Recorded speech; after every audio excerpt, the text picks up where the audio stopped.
ये बंदा भागा, बंदा भागा, बंदा भागा, बंदा भागा नीचे।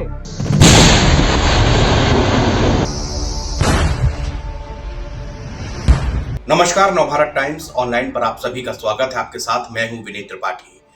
पिछले 4 दिनों से जम्मू कश्मीर के अनंतनाग वाले इलाके पे एनकाउंटर जारी है। एनकाउंटर अभी भी चल रहा है। सेना ने हर तरफ से आतंकियों को घेर लिया है। वहीं आज जो है बारामूला में 3 एनकाउंटर हुए हैं आतंकवादियों के, जो कि लगातार वो उन्हीं आतंकियों का हिस्सा थे। लेकिन अब ऐसा लग रहा है इस पूरे इस ऑपरेशन को जिस तरह से आप देख रहे हैं पिछले 4 दिनों से, उसको देख के ऐसा लग रहा है कि ये आतंकियों ने छोटी छोटी टुकड़ियों में डिवाइड हो गए हैं। क्योंकि जो 3 आतंकवादी अभी भी काकरनाग वाले इलाके में, जो कि पूरा डेंस फॉरेस्ट है, जहां पे चोटियां हैं, घाटियां हैं, कई गुफाएं हैं, बहुत ही दुर्गम इलाका है, जिस जगह का फायदा उठाकर आतंकवादी चूहे की माफिक बिल में छिप कर बैठे हुए हैं। इनकी पड़ताल हो चुकी है। ड्रोन ने एक आतंकवादी को तो बकायदा कैप्चर किया है। जब उसने अपने सिर के ऊपर ड्रोन उड़ता हुआ देखा तो उसके बाद उसने अपनी जगह बदली और वो तस्वीर पूरी तरह से, उसका एक वीडियो सामने आया है किस तरह वो आतंकी जान बचाकर भाग रहा है। दूसरी तरफ बारामूला पे जो ऑपरेशन चल रहा है उसमें भी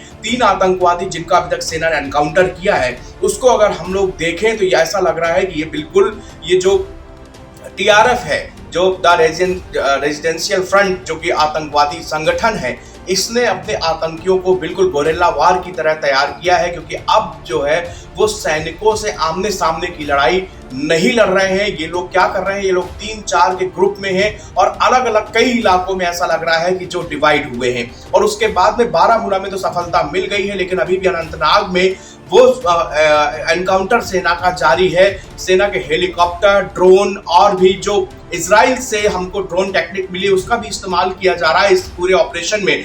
बीते 3 सालों में सबसे बड़ा ये हमला है, सबसे बड़ा एनकाउंटर जो है जो कि पीछे 4 दिनों से लगातार हो रहा है। इसमें कठिनाई क्या आ रही है? आखिरकार एक मन में आपके भी सवाल आ रहा होगा कि इतना क्या मुश्किल हालात है वहां के कि बीते 4 दिनों से जो कि एनकाउंटर हो रहा है, लेकिन अभी तक आर्मी को वो सफलता नहीं मिल पाई। तो मैं आपको बता दूं कि जिस जगह काकरनाग का जो इलाका है, अगर आप इसको गूगल में जाके, गूगल अर्थ में जाके एक बार सर्च करेंगे या देखेंगे तो आपको नजर आएगा कि यहाँ पर बड़ी बड़ी चोटियां हैं, दूसरी तरफ खाई है और एक तरफ अगर अब आपको समझाएं तो यहाँ पर टोटली डेंस फॉरेस्ट है। इतना घना जंगल है कि जंगल के बिल्कुल ठीक ऊपर वहां पर ड्रोन उड़ रहे हैं, उसके बावजूद आप बिल्कुल जमीन नहीं देख सकते, इतना घना जंगल है।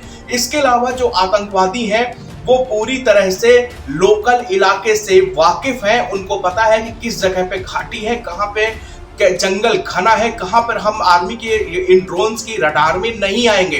तो ये एक सोची समझी रणनीति है जिसके तहत ये पूरी घटना को अंजाम दिया गया। इसके पीछे कई सारे कारण निकल के सामने आ रहे हैं। एक जो सबसे बड़ा पहलू जिसकी चर्चा मैंने आपसे एक दिन पहले भी की थी कि इसमें एक सबसे बड़ा जो पॉइंट है वो ये आ रहा है कि सेना का जो विश्वसनीय मुखबिर था उसने भी कहीं ना कहीं गहरा विश्वासघात यहाँ पर किया है। वो आतंकियों से मिला हुआ था और जिसने सेना को ये 12 तारीख की सुबह बिल्कुल ये सेना को सूचना दी कि यहाँ पर 3 से 4 आतंकवादी छिपे हुए हैं। तो उसी दिन सेना ने वो ऑपरेशन डिजाइन किया, उसको किस तरह अमली जमा पहनाया गया कि और पूरे इलाके को जब घेराबंदी करने की नौबत आई तो पता चला कि वहां आतंकवादी है ही नहीं, जबकि आतंकवादियों के जाल में सेना के जवान घिर गए। उसी में हमारे 3 बहादुर सैन्य ऑफिसर समेत एक राइफलमैन जो है वो शहीद हो गया। एक जवान जो मिसिंग बताया जा रहा था उसके बारे में भी खबर ये आ रही कि शायद वो शहीद हो गए हैं, वो भी शहीद हुए हैं अभी तक, लेकिन उनकी डेड बॉडी मिली नहीं है। दूसरी ओर जो बड़ी बात मैं आपको ये बता दूं कि वहां पर पाकिस्तान की ओर से भी चेक पोस्ट से फायरिंग लगातार इंडियन आर्मी की ओर की जा रही है। ये इसलिए की जा रही है क्योंकि जब सेना अपना ऑपरेशन कर रही तो उस दौरान किसी भी कैजुअलिटी जो हुई है, जो हमारे शहीद हुए हैं जवान, उनके शवों को जब उठाने गए हैं हमारी भारतीय सेना, तब उस दौरान वहां पे भी इतनी भारी मात्रा पे गोलीबारी हो रही थी कि उसी में जो जम्मू कश्मीर के डीएसपी हैं हुमायूं भट्ट जो शहीद हो गए, वो उनकी जान बच सकती थी, लेकिन चूंकि वहां पर उनकी जो मौत का कारण आया सामने, वो ये आया कि बहुत ज्यादा खून बहने की वजह से उनकी मौत हुई है। उनको कई गोलियां लगी थी, लेकिन सेना बार बार उनको वहां से जहां पे उनको गोलियां लगी थी, गिरे पड़े थे, वहां से उनको उठा के अस्पताल ले जाने की कवायद बार बार सेना के हेलीकॉप्टर कर रहे थे, लेकिन वहां पर इतनी भारी गोलाबारी, आतंकी प्लस पाकिस्तानी चेकपोस्ट की ओर से भी वहां पर भारी गोलाबारी की गई, जिसके कारण उनको बहुत देर तक नहीं उठा ले जा पाए और उनको समय से हम हॉस्पिटल नहीं पहुंचाया। इसके कारण से हुमायूं भट्ट, जो कि हमारे बीच में नहीं है, वो बहादुर जम्मू कश्मीर के शहीद जवान, उनकी मौत का सबसे बड़ा कारण यही हुआ कि गोलीबारी के बीच में उनका रेस्क्यू उतने टाइम पे नहीं हो पाया, नहीं तो उनकी जान बच सकती थी। दूसरी बात ये बता दूं, तीसरी बात आपको, कि वहां पर जो जिस जगह पे ये लोकेशन पूरा एनकाउंटर चल रहा है, अनंतनाग का इलाका, वो पूरे पीर पंजाल का भयंकर घना जंगल है। ये करीब 50 किलोमीटर का एक पूरा एरिया है। श्रीनगर से अगर आप देखेंगे तो 100 किलोमीटर की दूरी पर अनंतनाग और जो काकरनाग इलाका है, ये एक टूरिस्ट प्लेस है। यहाँ पर भारी संख्या में टूरिस्ट भी जाते हैं।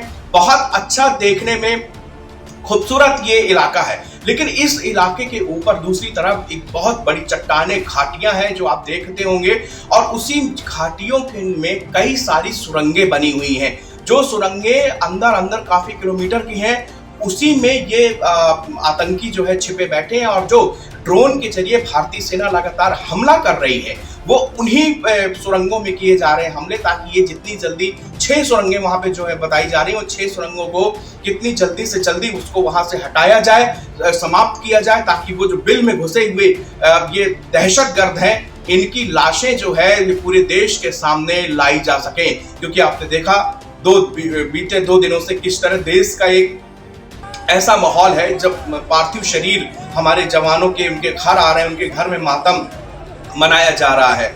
मेजर आशीष धौचक की तस्वीरें किसने नहीं देखी, उनकी मां की तस्वीरें, जो कि अपने बेटे के अंतिम यात्रा में पीछे पीछे चल रही हैं और नारे लगा रही थी। एक तस्वीर आपने कर्नल मनप्रीत की देखी है, जिनका बहादुर बेटा जो है, वो जिसकी उम्र केवल 6 साल है, वो आर्मी की ड्रेस पहने हुए, शायद उसको समझ में नहीं आ रहा कि उस जगह पे क्या हो रहा है, लेकिन वो इतना सुन पा रहा है कि उसके पिताजी के नाम के जयकारे लग रहे हैं, वहां पे नारे लग रहे हैं, और वो उस स्थिति में अपने पिता को निहारते हुए वो भाविक तस्वीर जो है देश देख जिसकी आंखें नम हो रही हैं। देश में गुस्सा है, जज्बात है, लेकिन ये वक्त रोने का या हमको उस घटना को, अपने शहीद जवान हमारे जिस बहादुरी के साथ इस देश की सरजमी की हिफाजत करते हुए कुर्बान हो गए, हमको उनकी कुर्बानी याद रखनी है। और इनका ये जो नापाक दहशतगर्द हैं, जो पाकिस्तान की शय पे हिंदुस्तान की कश्मीर को वापस से दहशतगर्दी का अड्डा बनाना चाह रहे हैं, इनके खेल का अंजाम जो है सिर्फ और सिर्फ मौत है। कुछ समय के बाद जैसे ही ये सारी सुरंगें समाप्त होंगी, सेना अपने पूरी 24 घंटे ऑपरेशन चला रही है, क्योंकि उनके दिल में उनके बीच का साथी मेजर और जैसे डीएसपी हुमायूं भट्ट, मेजर आशीष और वहीं कर्नल मनप्रीत जिस तरह शहीद हुए हैं, उनकी यादें ना वो भुला पा रहे हैं, और उनका बदला हमारी सेना जरूर लेके रहेगी। तो अनंतनाग से एनकाउंटर से अब तक की जो अपडेट है, वो मैं आपको यहाँ पे साझा कर रहा था।